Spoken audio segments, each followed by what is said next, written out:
தினம்தோறும் விளக்கேற்ற நல்ல எண்ணெய் இதயம் நல்லெண்ணெய்.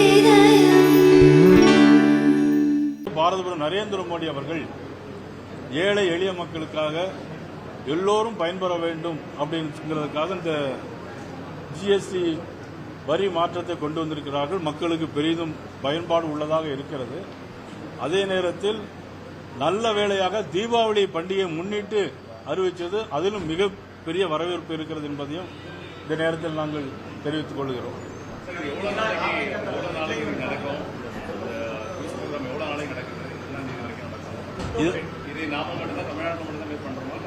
இல்ல இப்போ ஆரம்பிச்சிருக்காங்க. தொடர்ந்து எல்லா இடங்களிலும் அவருடைய தலைமையில் எல்லாரும் ஏற்பாடு பண்ணுவாங்க. எல்லா தலைநகர்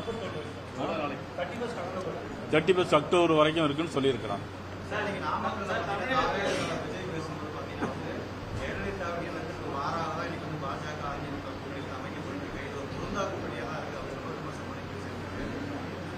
அதாவது புரட்சித் தலைவர் அம்மான்னு சொல்லணும்.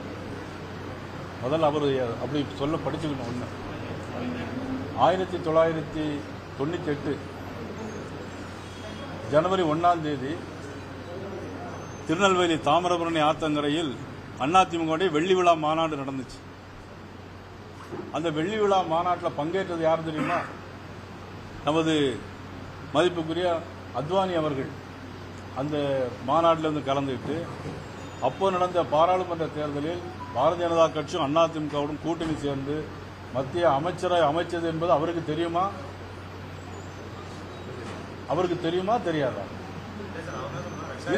அவருக்கு நான் சொன்ன புரட்சித்திலே அம்மாவை ஏற்கனவே கூட்டணி வச்சிருக்காங்களே, அது தெரியுமா அவருக்குங்கிறதா உங்கள்கிட்ட கேட்கணும். அவங்களே கடைசியா டிநகர்ல நடந்த பிரச்சாரத்துல அவங்க என்ன மாதிரி ஒரு சேலஞ்சஸ் விட்டு பேசினாங்கன்றது எல்லாருக்கும் தெரியும். என்ன மாதிரி சேலஞ்சு கேட்டாங்க? ஏன் அதுக்கு பிறகு 99 திமுக பாரதிய கூட்டணி வச்சது. அதுக்கு முன்னாடி கலைஞர் கருணாநிதி என்ன சொன்னாரு? பண்டாரம் பரதேசின்னாரு. அது பிறகு வாஜ்பாயோட காலில் போய் விழுந்துட்டு ஆட்சி பங்கு வச்சாங்களா இல்லையா? அரசியல் அதெல்லாம் நடக்கத்தான் செய்யும். ஏதோ உங்களுக்கு தெரியாத மாதிரி புதுசா கேள்வி எல்லாம் கேட்டுட்டே இருக்கிறீங்க. அண்டர் கிரவுண்ட் அதாவது இதை எங்க போய் சொல்றது? சின்ன பிள்ளைத்தனமா இருக்குது. சிறு பிள்ளைத்தனம் சொல்லுவாங்கல்ல, அதுதான். மக்கள் வந்து டிஎம்கே போடுற ஓட்டு கூட வந்து பிஜேபி போடுற ஓட்டு ஆயிடும்.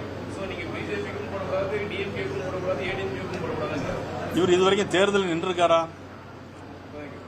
ஆமா, தேர்தலே நிக்காத ஒருத்தர் இந்தியாவில் இல்ல உலகத்திலே மிகப்பெரிய கட்சி அப்படி பேசுறது எந்த வகையில பொருந்தோம்? எந்த வகையில பொருந்தோம்? தமிழ்நாட்டுக்கு பிஜேபி எதுவுமே செய்யல அப்படின்னு கூட ஒரு குற்றச்சாட்டு இருக்கு. ஐயோ பாவம். இன்னைக்கு தமிழ்நாட்டில் ரேஷன் கடையில் ஒவ்வொரு பொருளும் மத்திய அரசு கொடுக்கக்கூடியது. தமிழ்நாட்டில் இன்னைக்கு 4 வழி அவர் போறாருல, சாலை ரோடு யார் போட்டது? மத்திய அரசு போட்டது. சல்லுன்னு போறாருல வேன்ல. 11 மெடிக்கல் காலேஜ் யார் கொண்டு வந்தது? பாரத பிரதமர் நரேந்திர மோடி அவர்கள் கொண்டு வந்தது. தூத்துக்குடியில் இன்னைக்கு விமான நிலையம் யார் கொண்டு வந்தது? பாரத பிரதமர் நரேந்திர மோடி அவர்கள் கொண்டு. தெரியுமா இவருக்கு? ஏன் இந்த மாதிரி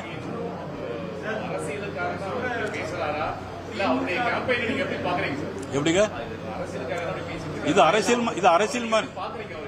அரசியல் மாதிரியே தெரியல அவர் பண்ற. ஏதோ சினிமா நடிக்கிற மாதிரி தான் இருக்கு எனக்கு.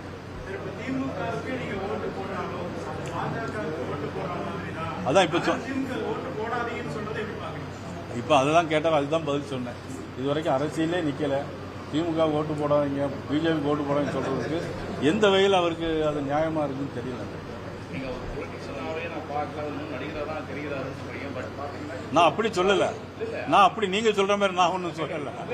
நான் அப்படி சொல்லல. அரசியல் தெரியுமான்னு கேட்டேன். அதான் இப்போ நீங்க அதாவது அரசியல் தெரியாது, அதை பத்தி ஒன்றும் தெரியல அப்படின்னா பல லட்சக்கணக்கான யங்ஸ்டர்ஸ் வந்து பெண்கள் தான் இப்போ கூப்பிடுறாங்க. கரூர் வந்து என்டையர் சிட்டிக்கு வந்து ஆந்திராவில் சிரஞ்சீவிக்கு வராத கூட்டமா சார்? அது நீங்க தான் சொல்லணும். அது எனக்கு தெரியும். உங்களுடைய எக்ஸ்பீரியன்ஸ்ல விஜயுடைய வருகை வந்து எதுவுமே எந்த மாற்றத்தை ஏற்படுத்தாது, யாருக்கும் பாதிப்பு ஏற்படுத்தாதுன்னு சொல்றீங்களா? நான் யாருக்கும் இந்த மாற்றத்தையும் ஏற்படுத்தாது. தேர்தலில் உங்களுக்கு முடிவுகள் தெரியும். தனியா நிற்கும் போது வரல, கூட்டணி சேர்ந்த பிறந்தால வந்தாங்க.